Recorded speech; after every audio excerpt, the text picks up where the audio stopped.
Morning, everyone. Thanks for being here. We're here to discuss a couple of very important things today. After I speak, Bess DeBetham, she's a local community leader, and she's been working on a new 116th Precinct for a couple of years. Forever? Forever's close enough. And then the mayor will speak, and then Queensborough President Melinda Katz will speak, and then Donovan Richards. First, last week we laid to rest our murdered detective, Miosotis Familia. I just want to thank all of the other city and state agencies, corrections, sanitation, the Parks Department, the state police, as well as many other police departments from around the world, cops from Canada, the Dominican Republic, Virgin Islands, and many others for their support. And thanks to the people who live in the area of the Bronx, too, who stood on the Grand Concourse with our cops during the wake and the funeral. That support means a lot to Miosotis' family, and it will always mean a lot to the hardworking men and women of the NYPD, who just want to do their jobs well and go home safely to their own families at the end of every shift.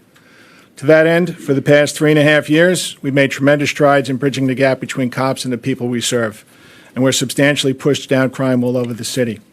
In order to maintain those relationships and in order to continue our primary mission of fighting crime and keeping people safe, we also need to keep our cops safe. As you know, we've begun retrofitting patrol cars and SUVs with bullet-resistant door panels and window inserts, and now we're going to do that with our 70 Field Command post also, like the one Miosotis was assigned to on the morning of July 5th. My goal as police commissioner is to do whatever I possibly can to protect and equip our men and women in uniform, and anytime there's a tragedy, we always talk about learning from that tragedy. This added ballistic protection enables us to do just that. We're going to keep looking at other measures we might be able to take to further safeguard our brave cops who protect New Yorkers every single day. Another way we're making everyone safer, including our cops, is by moving forward with plans to establish a new command, the 116th Precinct. We're announcing today that the site of the new station house will be situated where the parking lot is outside, directly adjacent to where we are now. The people who live in this area of southern Queens have been pushing this for quite a while now, as you know. Got that? I'm hearing that loud and clear. That's right. And we're glad we could make it work.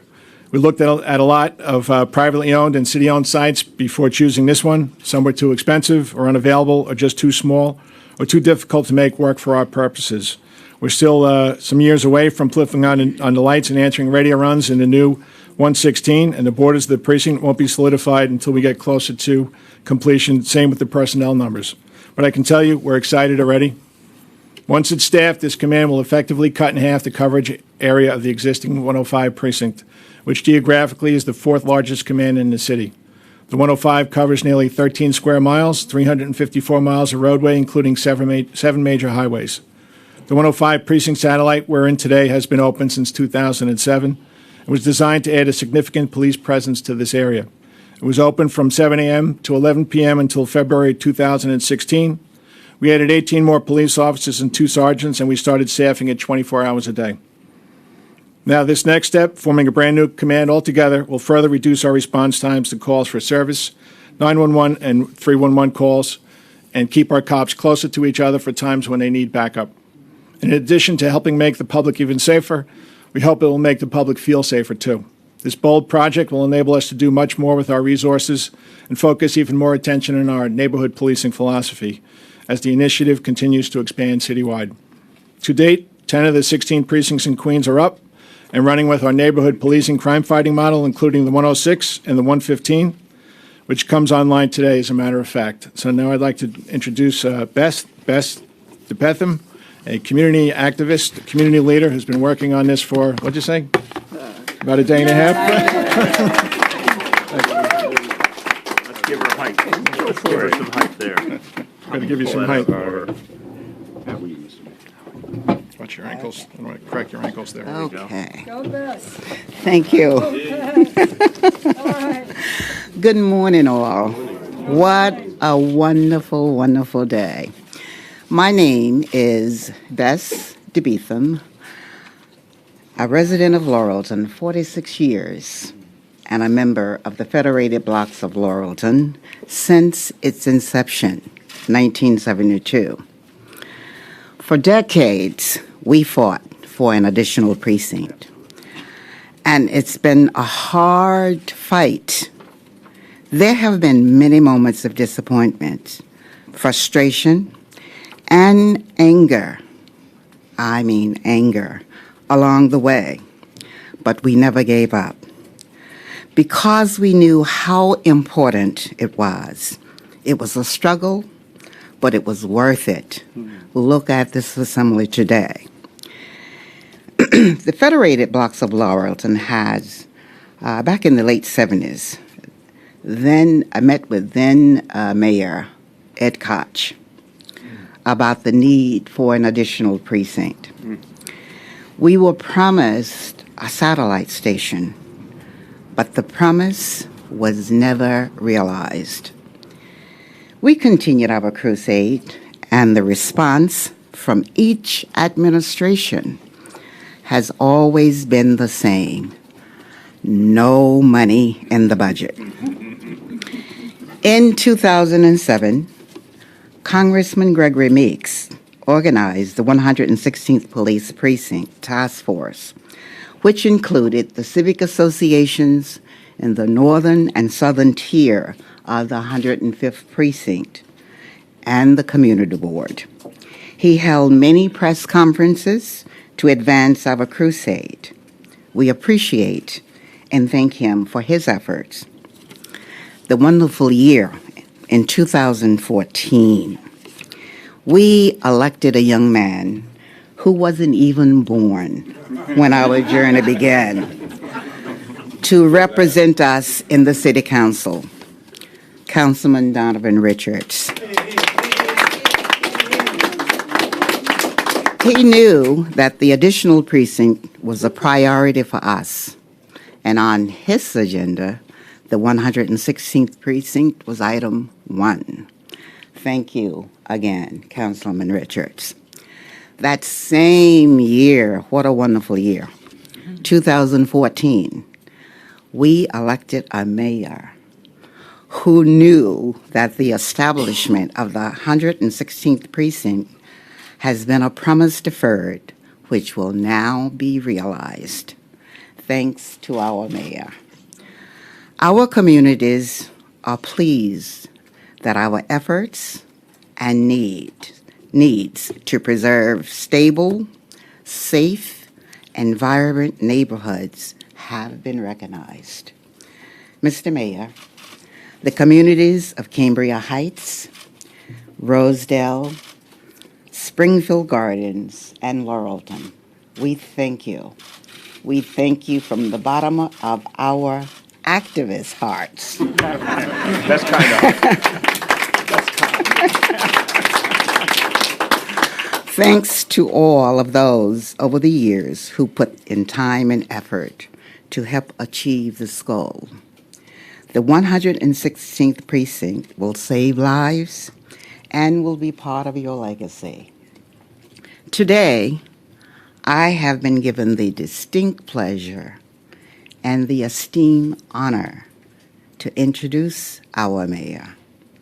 Ladies and gentlemen, the 109th mayor of the city of New York, Mayor Bill de Blasio. Wonderful. Thank you.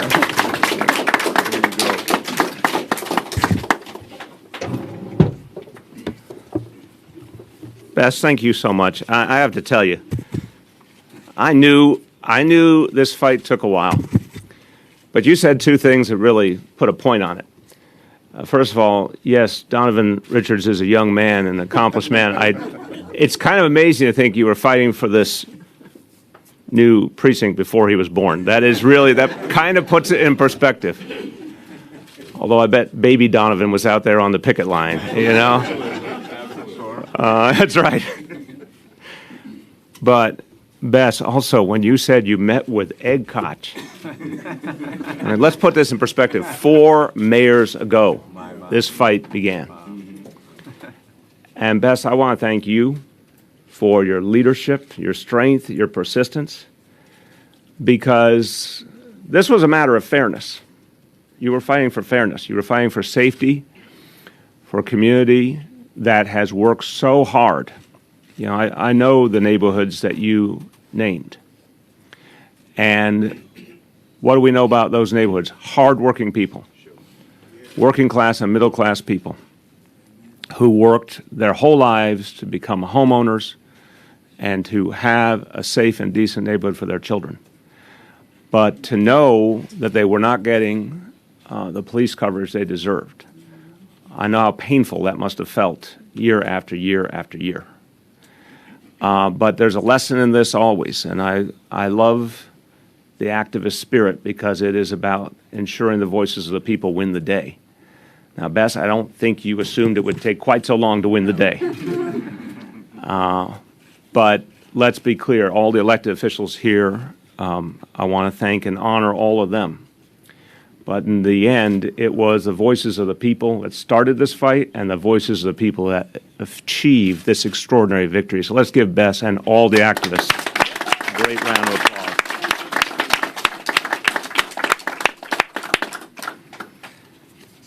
I want to thank all of the leadership of the NYPD who is here. I want to thank the elected officials who are here. You're going to hear from a couple of them in a moment, but I also want to thank Senator Leroy Comrie and Senator James Sanders, Jr., Assembly members Alicia Heineman and Clyde Vannell, Council members Danique Miller and Barry Grodenchik. All of them are colleagues I work closely with, and all of them have been in this fight supporting the people of this community. And we're kicking off Queens Week with a quintessential victory for the people of Queens, again, of and by and for the people of Queens.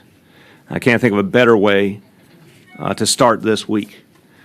So here we are right at the site of the new 116th Precinct. And let me note also, and it's very important, this satellite station, this was a victory unto itself. Getting it from 12 hours to 24 hours was a victory. And I want everyone to know this satellite will be in place full-time until the new precinct is up and running. So we're going to have total continuity to make sure that people are safe in this community.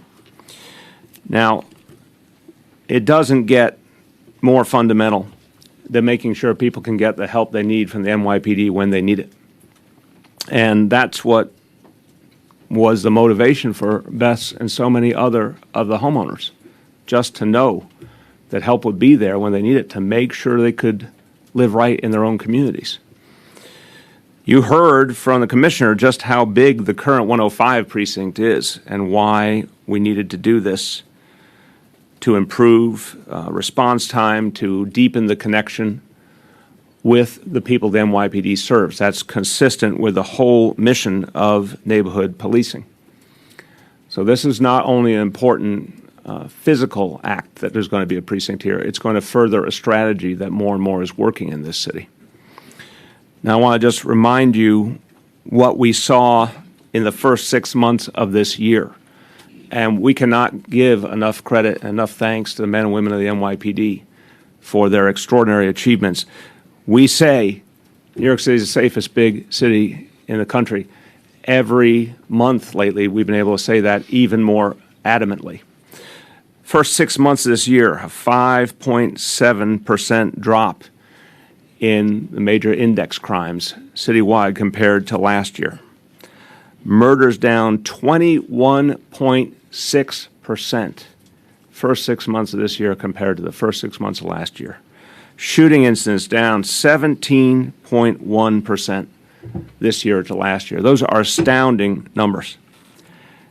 And here's what's so powerful about neighborhood policing as a strategy. Those achievements, each of which, by the way, we always remind you, means another person, another family was safe, did not end up being one of those horrible crime statistics. Each one of those instances was achieved because the strategy of neighborhood policing is working more and more at the local level and drawing community and police closer together. And another absolutely striking fact is this strategy requires fewer arrests to reduce crime more. So the first 6 months of 2017 versus the first 6 months of 2016, a 10% decrease in arrests while driving down murder, while driving down shootings, while driving down index crimes. The NYPD is doing something remarkable. And the whole notion of neighborhood policing, I give Commissioner O'Neill such great credit for being the architect of this plan. It is building and growing all the time. So, as you heard, starting today in this borough, more good news during Queens Week already. We're just hours into it. We're just hours into it, Borough President. The neighborhood coordinating officers coming today to the 106th Precinct and the 115 Precinct. 106 covering Ozone Park, South Ozone Park, Lindenwood, and Howard Beach. 115 covering Jackson Heights, East Elmhurst, and North Corona. That's happening as we speak. So that means now that 10 of the 16 precincts in Queens have the neighborhood coordinating officers. And by the way, I come from a little place called Brooklyn. 2 more NCO commands were started today in Brooklyn, the 6-3 in Marine Park and the 8-3 in Bushwick. So this vision's growing, and it's going to deepen the transformation.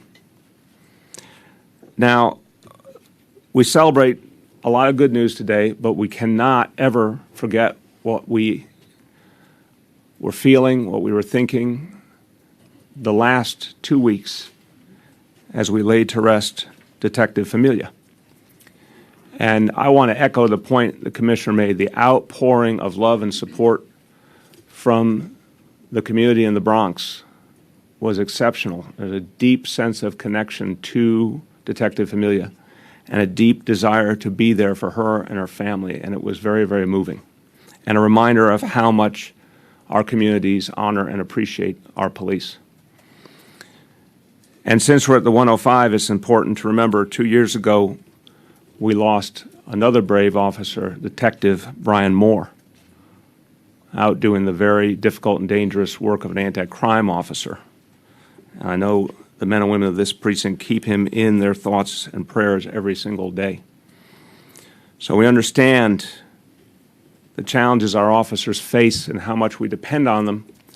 And that's why step by step, we've been adding to the protections for our officers. And I remind people one of the biggest and boldest acts to protect our officers was done largely with the leadership of the City Council. I want to thank the council members again.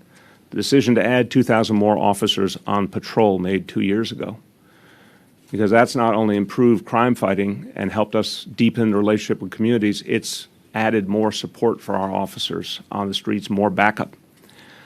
But on top of that, the additional vests, the bulletproof vests to protect our officers, the bullet-resistant door panels and windows in patrol cars, and as the Commissioner said, now the additional investment so that our 72 command vehicles will have bullet-resistant door panels and windows.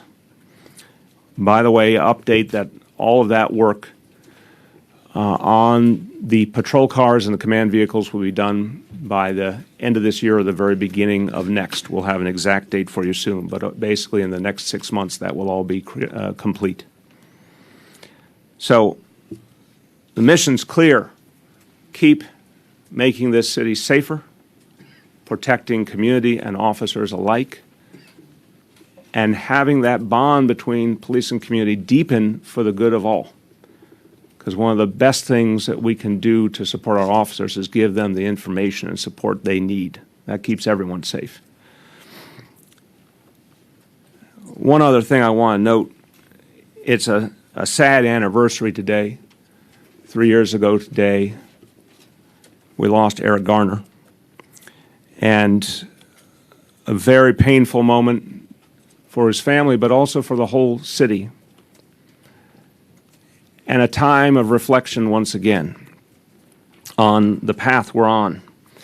His tragic death really focused this city and to some extent this nation on the work we had to do to bring police and community closer together, the reforms we had to make. And it's 3 years later, and we still have a lot of work to do in New York City and certainly all around our nation, but I can say for sure progress has been made in this city. The reforms are taking hold, they're deepening. The huge reduction in the use of stop and frisk is one. The retraining of all of our officers and de-escalation tactics is another. The beginning of implicit bias training. These are all things that are going to make a huge difference, and nothing more than neighborhood policing as the fundamental model for all the work the NYPD does. So 3 years has not deadened the pain, but we can say a lot's been done in the last 3 years to ensure there will not be such tragedies in the future. Let me just finish with a few words of Spanish. Nueva York es la ciudad grande más segura del país y seguimos trabajando para que sean aún más segura. Con el nuevo cuartel 116, nuestra policía puede atender mejor las necesidades del sureste de Queens. También estamos invirtiendo más para blindar los vehículos y mejorar la seguridad de nuestros policías. With that, and I know, Borough President, you picked up the word Queens in my Spanish. It's amazing. It translates exactly the same.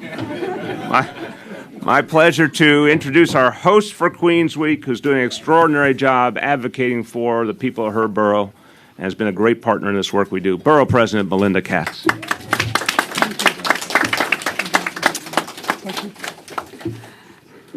Melinda Katz, Presidente de Condado de Queens. Eso es todo. That's it. Mr. Mayor, we thank you. Happy Queens Week. We love hosting Happy Queens Week. Come on. You know, Queens is an attitude. We got to show our attitude, right? And we love having all of the deputy commissioners, all of your deputy mayors, everyone joining us here in Queens Week.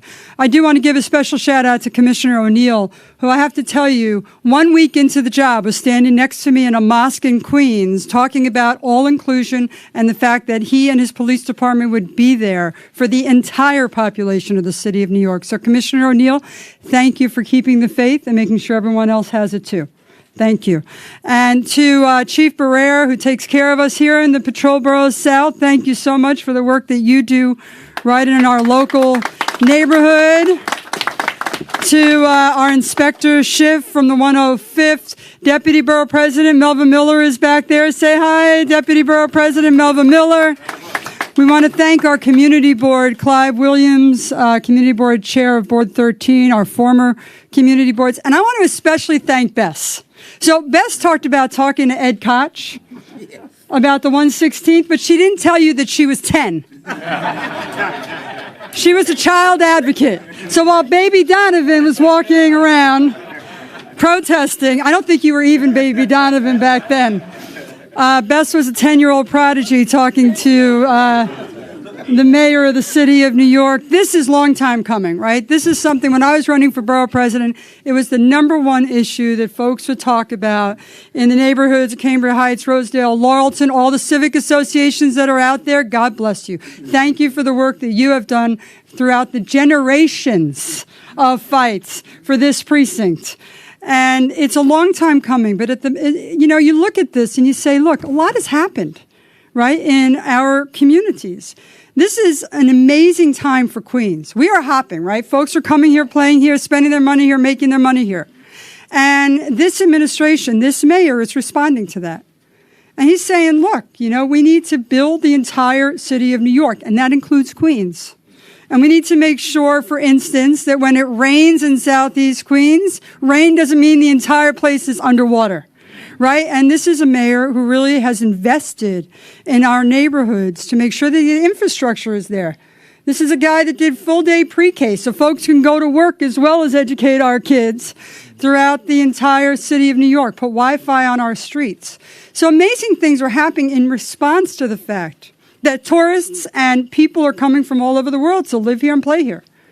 And the generations of fights have led to this day for the new 116th Precinct. And I'm so proud of everyone in this room who has fought the fight. The 116th is going to mean 24/7 police coverage, right? It's going to mean visibility on our streets. It's going to mean better police times, right? It's been rough covering the whole 105th this entire time, and we know that, and they've done it well, considering the challenges that they have faced. And so we are extremely excited about today. Looking into the future, am also excited about the fact that this means that we are going to have local police officers with the new community policing plans that the administration has. It also means, by the way, a 116th Police Precinct Council. So involvement, right? Come on, let's go, 116th Police Precinct Council, to make sure that all of those community activists that are responsible for today have a tool and a mechanism in which to have their input heard as well as we continue. So, Mr. Mayor, we thank you for being here for Queens Week. I thank you for the dedication that you have given for this precinct and for the area of Southeast Queens, but all of Queens. And I look forward to the week ahead for Queens Week. Thank you. Thank you. There are many reasons we're going to remember today, most especially the historic achievement on behalf of the community. But the other reason we're going to remember today is that the phrase Baby Donovan was phrased. Baby Donovan. So I pretty much think I'm not going to call him Councilmember Richards anymore. I just think there's something special happening here. Baby Donovan, would you come forward, please?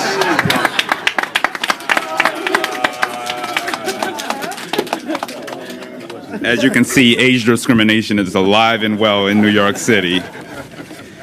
What an honor. And actually, the funny thing is that my son's first call in the hospital was from the mayor.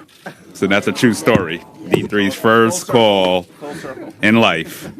Well, good morning, Southeast Queens. It's Queens Week. It's an exciting week for Southeast Queens. Today's announcement marks a new chapter in the history books for Southeast Queens. For nearly 35 to 40 years, I won't show my age today, the communities both in the eastern and southern portions of the 105th Precinct have asked for a new precinct, only to see their requests fall on deaf ears, as Beth said. Well, today we are happy to say those days are now in our rear view mirror, because we have a mayor who has truly delivered for Southeast Queens, and he deserves a lot of credit and kudos. You know, I think the borough president talked about infrastructure, $1.7 billion in infrastructure work going on right in this community. You can literally walk out these doors in less than a mile and see work starting. We'll be announcing some other fantastic initiatives with some commissioners that we work very closely with. And then $91 million for downtown Far Rockaway. And we're moving through that process, and that amount could grow, right, Mr. Mayor?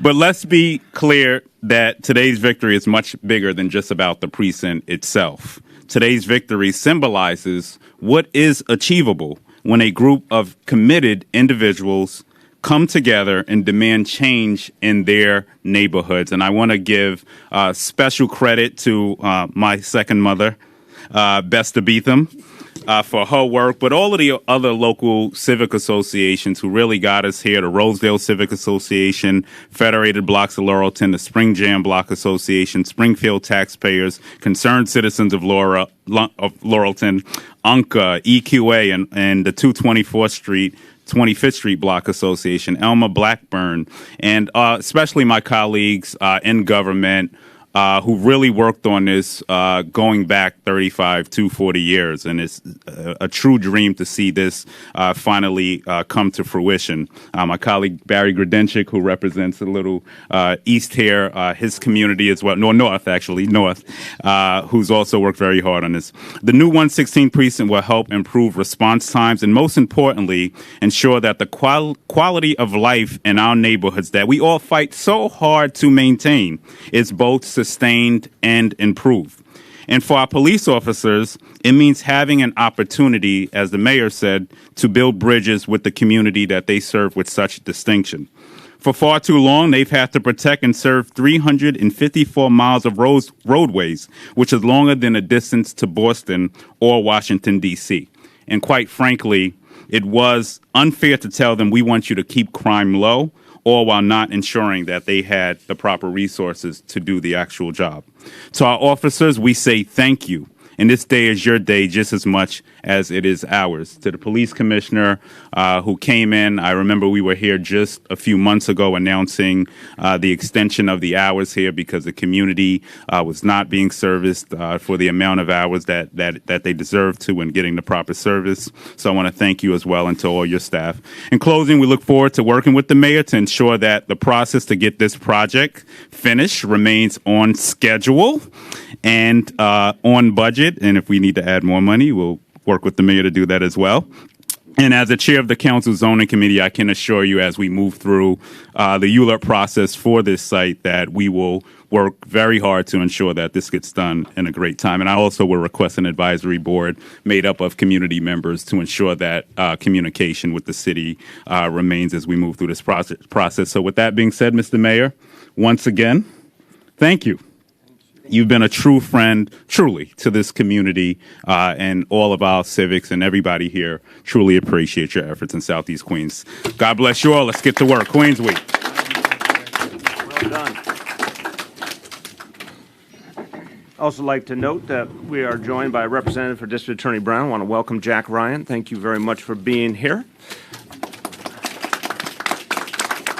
We're going to, as we proceed to questions about this announcement, I'll note that I'll go back to calling him Councilman Richards just for a while. He's very good at adding budget items adding to the budget during his remarks. That's a neat trick. We're going to take questions on this announcement and then other police matters, and then we'll go to general topics. So on this, yes, Aaron. Excellent question. The normal history of how long it takes to put together a police precinct is a long one, and I'm not happy about that. I want to see if we can speed it up. So it will be years. I can say that much for sure because it has to go through the full ULURP process. But I want to come back to you guys in the coming days with a firm number because I don't want this to be as slow as what has happened with previous new precincts. Yes. I'd like to know what some of the big public safety concerns are in the neighborhoods that are being served by the precinct. Say it, what are some of the big concerns? Yes. What are the public safety concerns that the policing needs? Commissioner and our colleagues, if anyone wants to add. I think moving into the neighborhood policing model, I think this requires a new precinct, the 116th Precinct. So we'll have the same officers in the same sectors. It's going to be traditional crime. It's going to be traffic, just all the usual concerns. But I think to have that immediately available so the police officers don't have to come down from the north or just come out of the satellite program, I think it's important to have an executive in charge of this geographic area. We'll have, with a new precinct comes a new precinct commander. So I think that's our primary concern, to make sure that this community and the communities in the new 116 get the police services that they deserve. Other questions about this announcement? Yeah. So right now, we're in a 105 satellite. Correct. Right now? Correct. That was an easy one. Yeah. Yes. You like that? And to open with the NCO program as soon as the 116th. Yeah, the 116 will be an NCO command, a neighborhood policing command. Yes. Is there also enough fire coverage in this area? Is anybody asking for more fire coverage right now? I have not heard that. No. We can start. But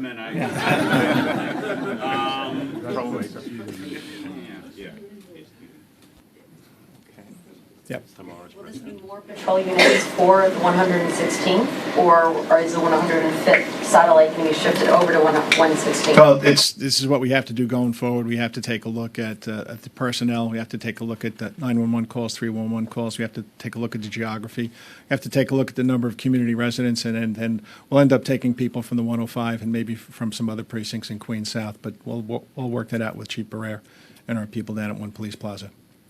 Yes. I know it'll take years, but when will the 105 satellite officially start being called the 116th? Well, no, it's not this building. It's going to be a new building built. Yeah. But the area, once. That's a question I did not anticipate. I'm going to have to think about that one. Okay. Yeah. it's great news. You can build a new 116, but you're saying years. Yep. The money, why years? It's land use in New York City. So, look, the ULURP process is primarily a blessing, but the curse of it is it takes a long time. Wasn't that nice? Yes. Wasn't that nice? It takes, there's a set calendar for the ULURP process, and you can do certain things to minimize it. We want to figure out, since I think it's fair to say, I believe this is one where the council member is going to be strongly in favor. Borough president, yeah, I believe the borough president is going to be strongly in favor. In other words, unlike many things that are proposed where there's real differences at the beginning, I think in this one there's going to be a high level of consensus. And I think that gives us opportunity to really minimize that process within the law. But the law does stipulate a series of milestones that have to be met over time. And the design process and things like that take longer than most of us civilians would like.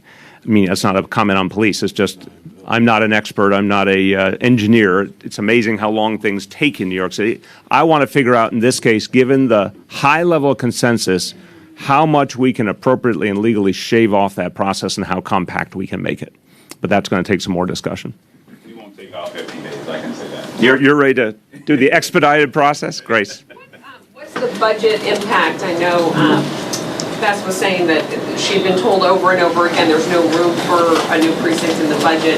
Do you have a sense of how much this will cost? Yes, the initial estimate is $70 million for design and construction, 70. So, look, I think there was a lot of value judgment in the past as to why this was not a priority. I'll say it just as gently as that.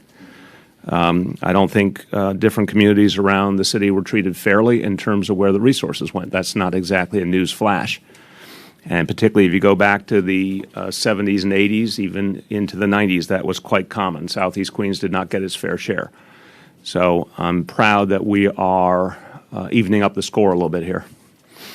Anybody else on this topic of the precinct? And then, yes, on the precinct? So it's just that this satellite office, now it's going to be called a different new precinct, right? No. So you got the satellite, which is now 24 hours. That will continue until the day that the lights go on in the brand new building, which will be adjacent.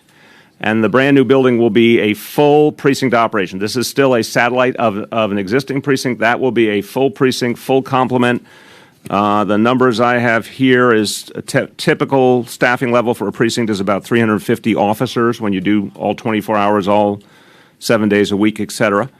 But until that time, this will continue as a 24-hour satellite. So have the funds been allocated? And if we don't have many details of the new precinct, isn't it too early to announce this? No, not at all. We found, first of all, we announced the original decision to fund it. But then the problem is we didn't have a site, and a very exhaustive process went on to find a site. And the determination was that enough could be done here, working with several different city agencies. They had to get together and change some of their plans to figure out how to use this site properly, that this was actually the right place. So this is the formal announcement that this is exactly next, right adjacent here is where the new precinct will be. The timeline question, very fair, and again, I want to come back with a sharp answer on that because there's some good negotiation I think we can do with all the different parties to see if we can compress that process. But we will have, money's in the budget, and then we'll have a date certain for each of the steps. You've been through land use, each of the steps along the way that we'll be announcing the calendar for. On this, yes. Mr. Mayor, it's wonderful that you announced 3 precincts, actually, 2 in Brooklyn and 1 in Queens. What are some of the components behind the thinking of selecting a particular area for a new precinct? Because New York City, I'm sure many communities have been requesting precincts, community boards are demanding them. Right. Certain areas have higher crime rates than others. What goes into the It's really about the numbers. I'll let the commissioner speak to it, but it's really about the numbers first and foremost. Probably about the geography, and then the number of residents within that geography, and the 911 and the calls for service within that precinct. And also, I think community helps too. Doesn't hurt the process. Anything else on the 116th Precinct? Marsha? Will you have to hire more police officers, or will you be taking them from other precincts? That's something we're going to have to figure out as we go along into the process. Yep. When you say years, are we looking at 3 years, 5 years? Good question. 10 years? Like what years? Years could be many. Yeah. No. And again, the process is multiple years. We are going to come back, and there's a reason I'm saying this. We have not done the negotiation we need to with the council member, the borough president, city planning commission, et cetera, to come to the fastest possible timeline. So certainly minimum 2 or 3 years. There's no way to get anything done less than that. We want to come to something that is the best possible timeline we can manage, but that's going to take a little more negotiation. David? Okay. David? Go ahead. No, but the money is there. The money's there in the budget that was voted in June. I was asking because years, when you hear about LaGuardia Airport going under reconstruction, right? That takes years. That's understandable. It's major. Right. But a precinct just... Again, I think you're being a human being right now. You're thinking, why don't we just get a backhoe and go out there and get started, right? There's a lot of lawyers you would put out of business if you did that. So, no, look, the land use process in this city, which is obviously one of the most crowded places on earth, is very carefully structured to maximize the rights of community members to have their say and elected officials, to make sure that they get a good outcome. This is one, again, I think this is unusual for the land use process to have something that pretty much everyone agrees on from the beginning. That's not true, obviously, in a lot of other proposed actions. But still, there's a design process, which is a complicated thing unto itself. There's the votes that have to be taken. It's just there's a lot of steps. There's an environmental impact statement. There's all the things that go with modern land use. They drive me a little crazy. I know they drive some of my colleagues a little crazy, but that's the law. That being said, there are some ways to compress that process when there is not a lot of opposition. There are ways to compress that process. That's what we have to sort out. But is it as logical as if you could just walk out and start work because you didn't have to get all those approvals? No, it would be wonderful to not have to do all that, but we do. I forget who mentioned this, but someone talked about implicit bias training, so I wanted to ask the Commissioner, how many officers have been trained in implicit bias at this point? David, I'm going to have to get back to you with the number on that. Yeah. Again, that was starting this year, so we'll get you the update on Do that. we have any 116th Precinct questions left? Okay. Okay, now other police topics? I have a question about the sexual assault in Jamaica last week. I had 2 questions. The first is if there's been an identification of the 4th suspect. And the second is at least 3 of the 4 suspects were living in a shelter near the attack. Members of Community Board 12 said they didn't know that there was a shelter there, so now they're concerned. I guess it's a question for the Commissioner and for the Mayor. Jamaica's already overloaded with homeless shelters, and now there's another concern that there's what they call the secret shelter that they didn't know about. So has the community been notified of the shelter? And I guess first is the question of the 4th suspect. Yeah, Chief Boyce will give you the first part of that answer. All right, there's a lot of questions right there, so let's start with the beginning. We have identified a 4th male from the assault in the 103 Precinct. His name is Isaiah Shorter. We released his picture today. We've been looking for him all weekend. We're going to continue to look for him. He's a 20-year-old male with 7 prior arrests. 14 prior arrests, excuse me. Right now, and mostly for theft of service and those types of things. So he is the 4th male. He did participate in the robbery and the sexual assault of that young lady. So right now, we'll release this to the press as we go forward. So right now, we're putting out his name for any help we can get from the media. Your other questions regarding the case itself? I guess it's a question for the Mayor. The Community Board wasn't aware that there was a shelter near there, and they were concerned that it was kind of put in without their notification. Yeah. I don't want to speak to something I don't know the details of. It is a youth shelter, so as you may know, we have separate shelter facilities run by the Department for Youth and Community Development because it's not appropriate to have young people. Basically, this is the homeless and runaway youth dynamic. It's very, very sad reality that there are young people either kicked out by their families or for whatever reason that do not have a home to go home to, and they end up in a shelter. We do not think it's appropriate for them to be in the other shelter facilities for adults.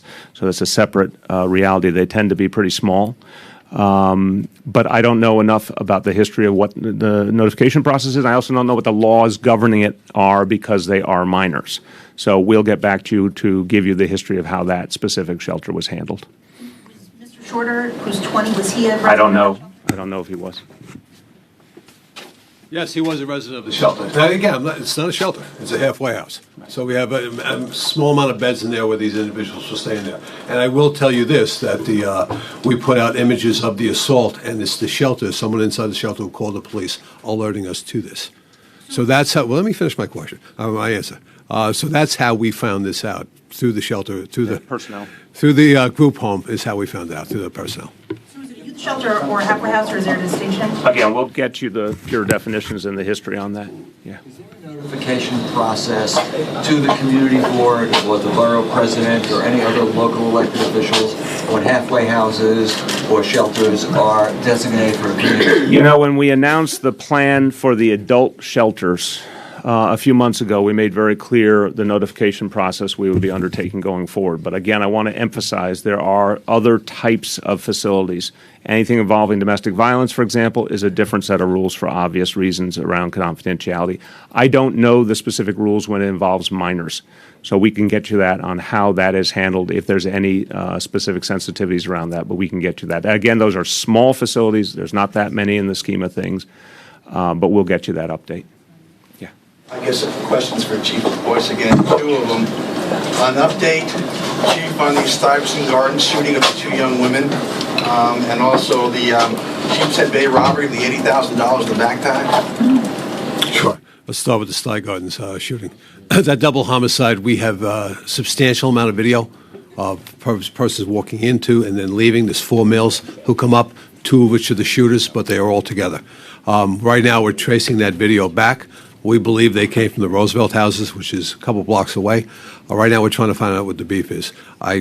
We don't believe that these women had anything to do with it. They're not intended targets. However, they were sitting next to someone there who might have been the intended target. It's unclear the motive on this right now. It's apparently beef between these 2 individuals, and we'll go forward with the case right now. We're getting close. We've gotten a lot of community input into the incident. So we're getting a lot of names. We're putting things together. We think it has to do with a prior shooting back in May, but that's just conjecture at this point right now. So we'll go forward with the case. Was any arrests? There was no arrest. Right now, we have a video. We've put that out to the public. We've gotten a lot of comments on it, a lot of calls on it. We've identified some of those people, and right now we're trying to put motives and get someone to identify them. So a lot of work. There's 2 shooters out of the 4 individuals that walk into the courtyard. In regards to the $80,000 theft, this happened on Monday afternoon, about 1 o'clock in the afternoon in the 116th Precinct. This male was walking around collecting the receipts from the weekend from different stores. I think he believes it was 6 stores altogether. He is then approached at gunpoint by 2 individuals. We have a 3rd individual in a car. We put out images of these folks, and we're starting to pare down. There was one young lady in the thing. We believe she is a POI right now. She's just someone who was seen speaking to those individuals. So we need to know who she is as well. He normally walks around collecting $80,000. He does, bad business practice for sure. But he puts it in his backpack. Had a very good weekend, apparently, out of these 6 stores. So this was a bank drop. So we'll investigate now who knew that he was out there with that backpack with that much money. We believe him to be genuine, his statements. He's been above board, and we'll go forward with the case. Right now, we've gotten about 3 or 4 calls on those images that we put out. So this is being investigated by the 6-1 Detective Squad right now. Yep.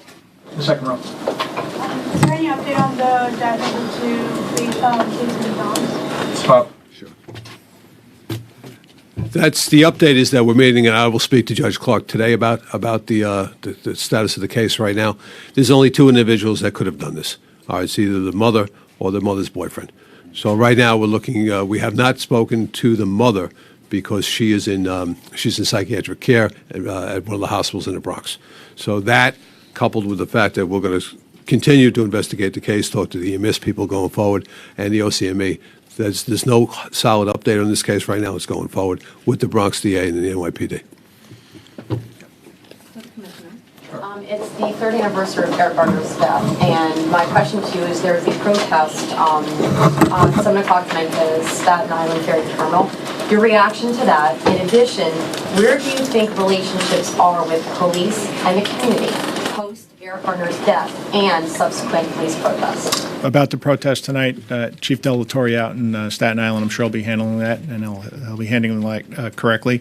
And just as far as police-community relations, I think we've come a long way in the last 3 years. If you look at our neighborhood policing program, this even goes back to having NCOs in neighborhoods every day. They'll know when there's a group home. They'll know when there's a halfway house, and they'll be able to deal with the people that run those facilities accordingly. So I think where crime is continuing to go down, and our enforcement is continuing to go down. So we're concentrating on neighborhood policing. We're concentrating on making sure that whatever summary police action we take is connected to either a complaint or any issues within the community. So I think we're not there. We're heading in the right direction, and this is kind of what I spoke about the other day at the detective's funeral, Detective Famili's funeral.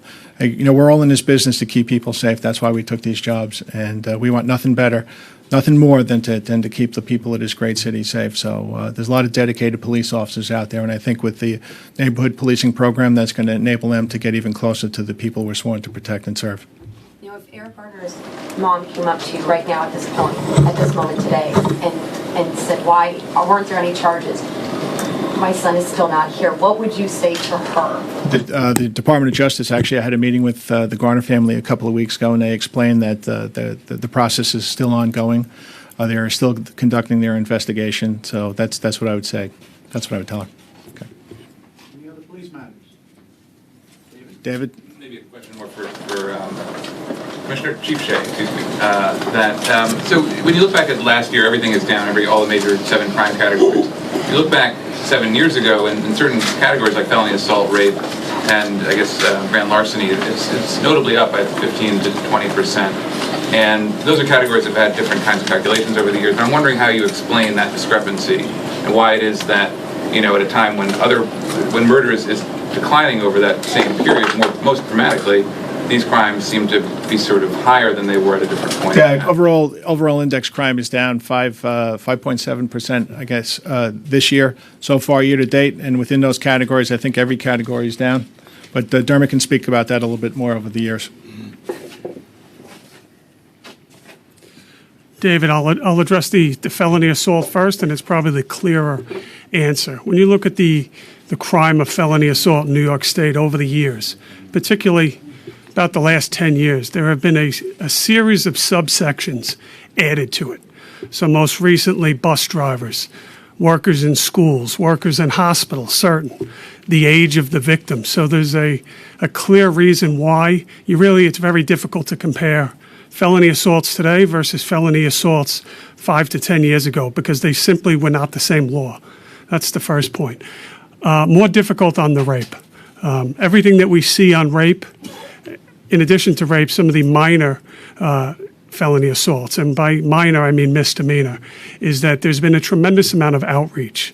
Do I look at rape today and say there's 10% more or 5% more or less?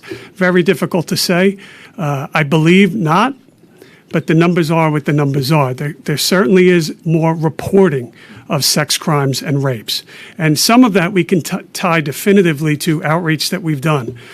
Commissioner Harmon has gone to colleges, college campuses, trying to increase the awareness. We've put protocols in place that were not in existence years ago, where we now have special victims detectives responding direct and having links to care workers at hospitals. So there are many things I can point to that would give credence to the fact that we are doing outreach to get more reporting.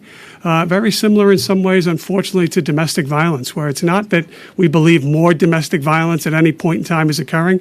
It's just we can't fight it if we don't know about it. So it's imperative that when you're talking about these crimes that oftentimes go unreported, we want to know about them because we want to tackle it head on.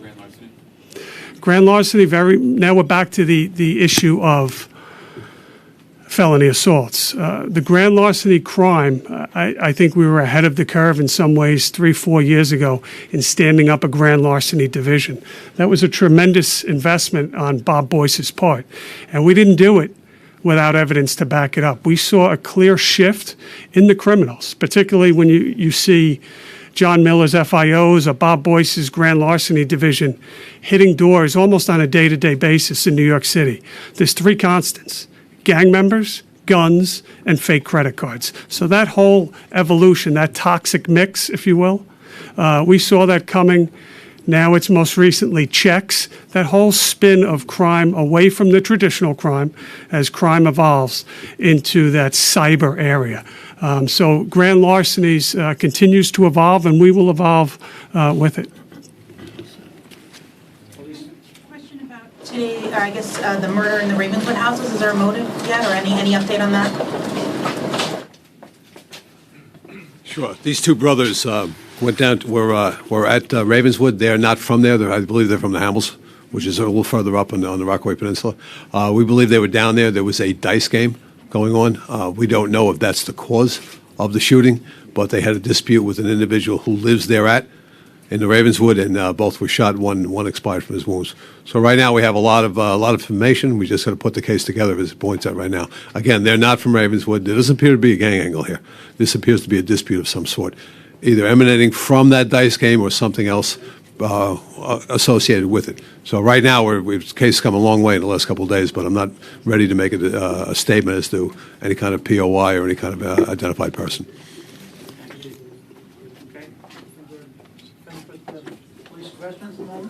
All right, let's go to other topics.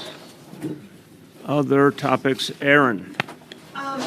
Night Class has come out with some new proposals on the horse carriage issue to ban the rides through Times Square, to, I guess, perhaps restrict the lanes that the horses can go between the stables or put them into the bike lanes.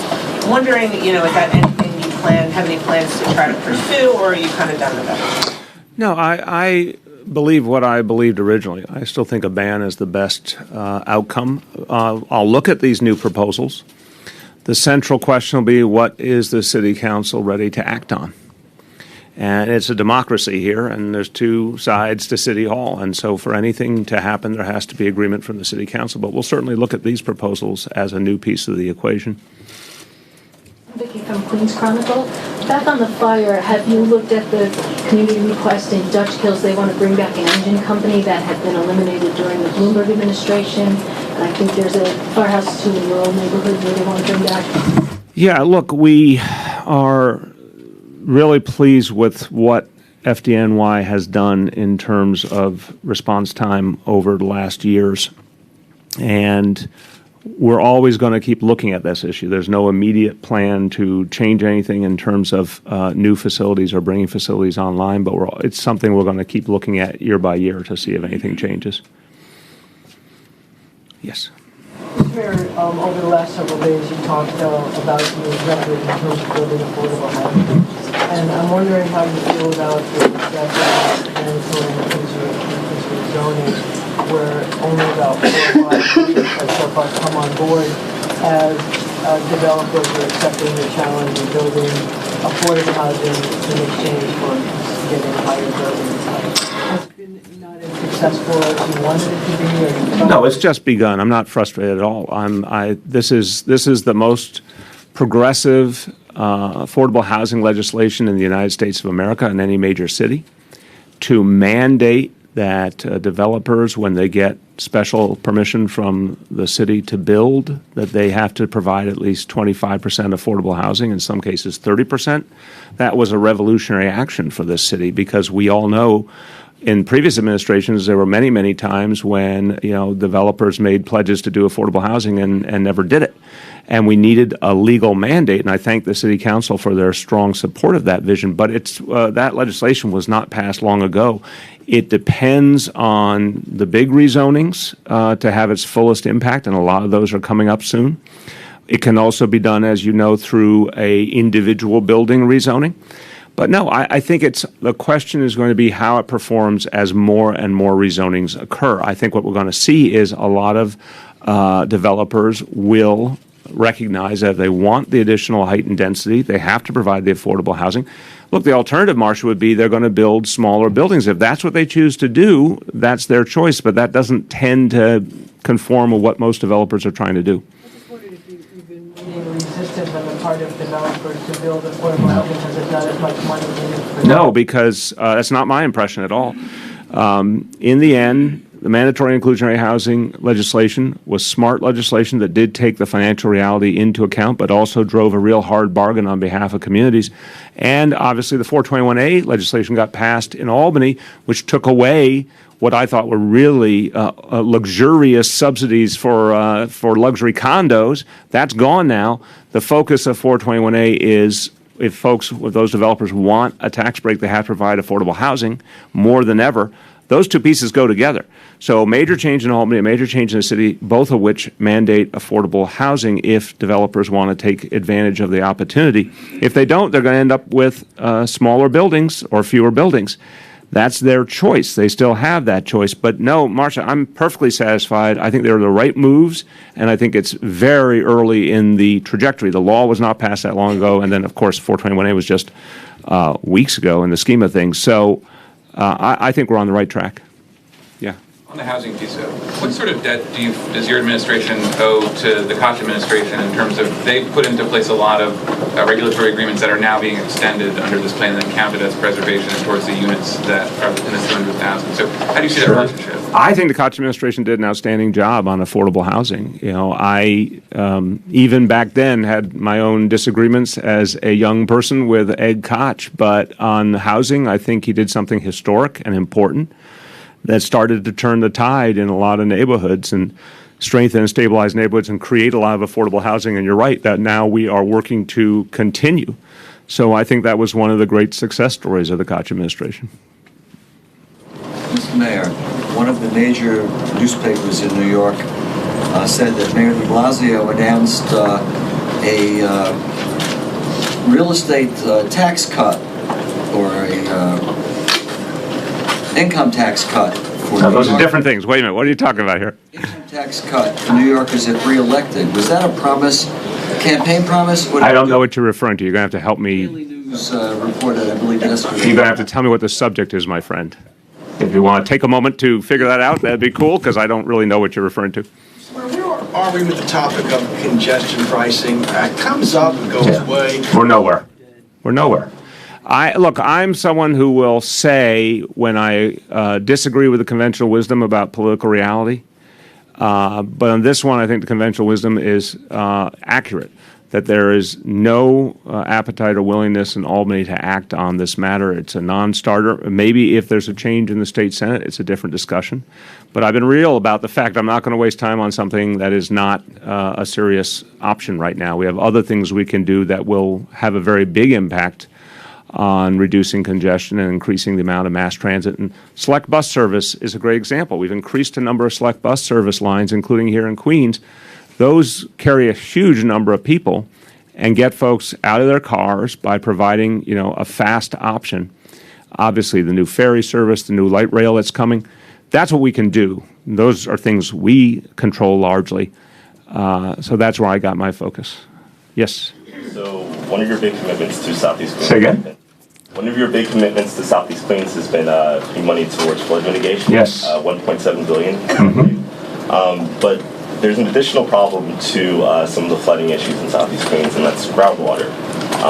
Is your office aware of that, and are you guys planning to fund that in any way? Or? It is a bigger problem, and my colleagues can jump in. I'm sure I'll only get a piece of the puzzle right here. You know, we understand that there are actions taken decades ago that did not take account for what would happen thereafter, and that has to do now with not only the water supply for Queens, but for Nassau County, and it creates a complicated dynamic with city and state regulation, and it's something we have to untangle, honestly, to get to a long-run solution.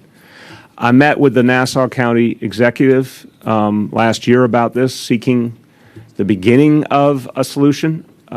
It's something I do want to focus on as we go forward, because I think, what, say again? Last year, best of my memory, I can't give you the month. Are you aware of their claims that any sort of effort on Queens' side of things would badly affect their public? Yes, and that was the whole purpose of the meeting, was to start trying to untangle that, because we're certainly not trying to hurt the folks in Nassau County, but we do want to solve the problem in Queens. So this is going to take a state plus city solution, and our colleagues who represent the community in Albany are obviously going to be an important part of it. But it's a complicated one. It's on my radar, and it's something in the coming months I want to put more focus on. Senator? I just want to take this opportunity to thank Mayor de Blasio. There is a Nassau County issue because of the aquifer, the lake aquifer as they call it. They're concerned that if we reopen the wells in the Queens side, that it would disturb the lake aquifer, which is the aquifer that provides most of the water to Nassau County residents. Nassau County is doing studies, but I want to thank Mayor de Blasio and DEP for understanding it. As you may know, we just had a public hearing by DEP in Southeast Queens to talk about groundwater. We moved DEP from not dealing with groundwater to understanding that it's an issue that we have to deal with. As you know, York College, Allen AME houses, IS8, the Parsons Archer are pumping and recirculating the water because they can't discharge it 24/7. So the mayor's office has stepped up. DEP's new commissioner has stepped up, and I just want to thank him and Councilmember Richards and Council members Barry Gudenchik and Councilmember Miller for increasing the awareness on the city council side, taking it from when we started and when my predecessor started, doing it from 100 million to 1 million to 100 million to now 1.7 billion in infrastructure to now realizing that the groundwater is a problem, because we also have many homeowners in Southeast Queens that are pumping water in their basements. So it's a issue that it's a larger issue. It's a double county issue, and we will be working closely with the mayor's office. I just want to take the opportunity to thank you, Mr. Mayor, and thank Councilmember Richards, and thank on behalf of the community. This precinct issue was something that started. It was in my ear when I was first in the city council. Even before I got to the city council, it was in my predecessor's ear, going back to Ed Koch. Councilmember Weprin, Sanders, and myself back in 2007, when we realized that Staten Island had gotten a precinct, and Councilmember Weprin was finance chair. I sat on the finance chair. We worked with the community to get the satellite here, and now we're here getting a full precinct. It's good when the people that replace you do better than you and improving the opportunities for the community. So I just want to take that opportunity to thank Councilmember Richards, Councilmember Danique Miller, and Councilmember Grudenchik for moving it forward. Thank you.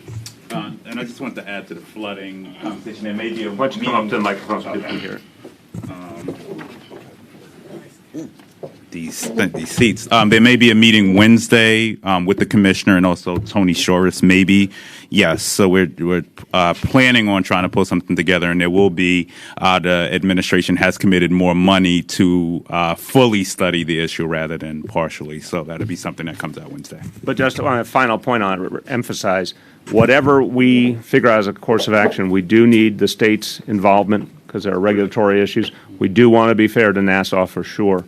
But I know all of my colleagues here will keep me focused on this issue going forward, because we finally have the big pieces in place to address the flooding per se, but not the aquifer issue. That's the next frontier. Mr. Mayor, later in the afternoon, you're going to be at a rally hosted by the governor in defense of the ACA. How did the invitation come about? Did the governor call you? If you can give us maybe a preview of your remarks, and also are you going to take the opportunity to talk to the governor about the MTA? So I think the simple points, I got the call from my staff that had been contacted by the governor's staff. This is one where we stand together because we have to defend the interests of New Yorkers, and what's happening in Washington is just wrong and unfair to people all over the country, particularly in New York City and New York State. Remember, this legislation has a specific amendment in it, the Collins Amendment, that basically only affects New York State and fundamentally undercuts the state's ability to provide Medicaid dollars. So this is one where we have important work to do. It's not the right occasion to talk to the governor about the MTA. We will certainly be having those conversations. I'll be talking to the governor and to Chair Loda in the days ahead, for sure. But today is about focusing on stopping something. I want people to understand the sheer magnitude. Well over 1 million New York City residents could lose health insurance if the current Senate bill goes through. So just think about it. Over 1 million of our fellow New Yorkers who have health insurance today could see it evaporate if this legislation passes. They would have to turn to emergency rooms. They'd have to turn especially to our public hospital system without health care coverage. The impact that will have on the Health and Hospitals Corporation is easily hundreds of millions of dollars of lost revenue, if not a lot more. So This is why I have focused on working with mayors around the country, including mayors in each of the states where the swing senators are. And we've had a coalition we've put together, been working literally every day. I've been working with my fellow members. Our teams are working together because they're at the front line where they can, put maximum pressure on Senator Portman and Senator Murkowski and Senator Heller and all the others. And my fellow mayors, both Democrat and Republican alike, are leading the charge, and that's going to be decisive here. Yes, Melissa? Mr. Mayor, is the Affordable Care Act something that you and the governor are working together on already? And do you think you'd be invited if you weren't taking up residence, so to speak, here this week in Queens? And separately... I don't follow that last part. Just stay on the first part, and I'll come to your second question. What do you mean if I weren't taking up residence in Queens? If you hadn't moved your offices to Queens for the week, are you confident you'd be invited by... I don't see the connection. I think, look, it's a decisive moment for the city and state. The original assumption was this legislation would be voted on this week in Washington.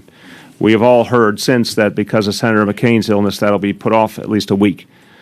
I think the governor was right to put together a rally. I'm pleased to be a part of it. I don't think it has anything to do with Queens Week. I think it's a moment where everyone's on the same page that the Republican health care legislation fundamentally endangers New York City and New York State. What specifically do you plan to do, if anything, in Queens this week to reach out to some of the neighborhoods here that may not support you as strongly? I'll be all over the borough. My habit has been to go places where people like me more politically and places where they don't like me as much politically. We had a thing called Staten Island Week, for example. It is part of the job, and my job is to serve people whether they voted for me or not. But we'll be all over the borough. Yeah. So I'm sure you're aware of the Freedom Ticket, which is something that is going into its pilot program. Would you support that staying around after its pilot program for Southeast Queens in particular? Look, I'm in the same place on that good proposal as I am on some of the other proposals that have been made related to the MTA. I think it is a very good idea. I think the MTA should fund it. We're not in a position to fund it, but I think the MTA should fund it, and I think it would provide a lot of relief for people in these communities. Yeah. Follow up on your previous answer. Why do you think it's not the appropriate time to talk to the governor about the MTA? Because you're in the middle of a rally on fighting the Senate health care bill, which is literally one of the most important things facing the people of the city right now. It's not the time to pull aside and have a chat about the complexities of the MTA. There'll be plenty of time to talk about the MTA. This is a very important month, as the new MTA leadership is going to be coming out with some of its initial ideas about how to fix the problem. We're going to be very, very aggressive. I have 4 appointees now on the MTA board. They're going to be speaking up. I'm going to be speaking up. And we're going to be working with the governor and Chair Loda to identify some of the changes that need to be made. And I'm very hopeful that they're willing to take bold action to change the situation. I've said very clearly, if I don't see a plan that I'm comfortable with, I'll put forward my own. But that's not a conversation to have in the middle of a rally. Yeah. Mr. Mayor, you have a significant fundraising lead over the other opponents for mayor right now. I'm just wondering if there's any scenario where you would actually elect not to receive the matching funds if it still appears to be a significant difference. Let me tell you, I am a big believer in our matching funds program. I always have been. I've said many, many times that when I ran for mayor last time, it was because I was a participant in the Campaign Finance Board program that I had the resources to be able to get my message out to people in New York City. I believe in the program. I'm going to follow its rules. And its rules stipulate that we qualify for those resources, so I'm certainly going to pursue that. City Councilman David Greenfield said that he is not running for re-election. Common Cause New York just put out a statement noting that the timing of his announcement after petitioning means that there won't be sort of an open call for candidates to run for his seat, that he has more control over who will replace him. I'm wondering if you could, what you make of that, the idea of the timing of his announced resignation or plan not to. I don't know and how that takes away his constituents' ability to. Grace, first of all, it really depends on the circumstances. I don't know the circumstances of a decision. Sometimes an opportunity comes along, at a certain point that was unanticipated. I just don't know, so I can't comment on a theoretical. There's obviously still time for someone to run as an independent if they choose to, and I could see that being a wide open situation. But until I know the details, I can't really speak to it. You're here in Queens for a week, and you take the buses, subways, or even along on the railroad to kind of get the full experience of what it's like? I will be taking. So first of all, I'll be taking different modes of transportation. I won't tell you which yet. Second of all, I certainly want to get the flavor of things, and I also have a lot of ground to cover in a very tight period of time. So we're going to have to balance those two facts. Did you have one more? We'll take some public transportation, yeah. Like, who do you think you're going to be able to pressure with this healthcare rally? What your message is going to be? And Sure. I think that anybody in Washington is going to be sensitive to this Collins amendment they think they have adopted and realize that it's just so horrible for the United States. Yeah, that's a very important question. I do not at this moment see the kind of do unto others attitude I'd like to see from the members of the Senate about the Collins Amendment. They sure wouldn't like something like that happening to their states against their will. But it's being forced on New York State, and it's very, very unfair. It's going to mean billions of dollars less in Medicaid funding. The rallies are important even in the states that don't have the swing senators, because you see what's happening around the country. These last weeks, the anger about the potential loss of health care for tens of millions of Americans, the inability of folks with pre-existing conditions to get coverage. I mean, all of the things that are happening, the polling, Marcia, I know you've seen it, the American people more and more are upset about this Senate health care bill and do not want to see it pass in its current form. So that's important that message be sent from every corner of the country. But the most important thing is those 10 or so states where there's a potential swing senator. That's why most of my energy has been focused on working with my fellow mayors in those states to maximize all that they are doing to put pressure on their senators to not support this legislation. I'll do the rest of this row. Had a couple more questions. Go ahead. I wanted to follow up on your answer to the high class question. Yeah. What you said about the council, this wasn't the beginning of something you promised to do, something you said you wanted to do. Are you saying it's up to the council now to figure out? No, I said from the beginning where I stood, and I worked very hard on it. I don't remember if you were around for all of the drama, but I worked very hard on it. And I'm ready to work on it again. But you still need 26 votes. And so my point is I'm ready to move something if the council's ready to move it, and I'll certainly do all I know to influence them. Even if it's not a ban? I believe in a ban, but these other actions may be helpful too, and I have not seen the proposal. I'll certainly look forward to looking at it. Okay, thanks everyone.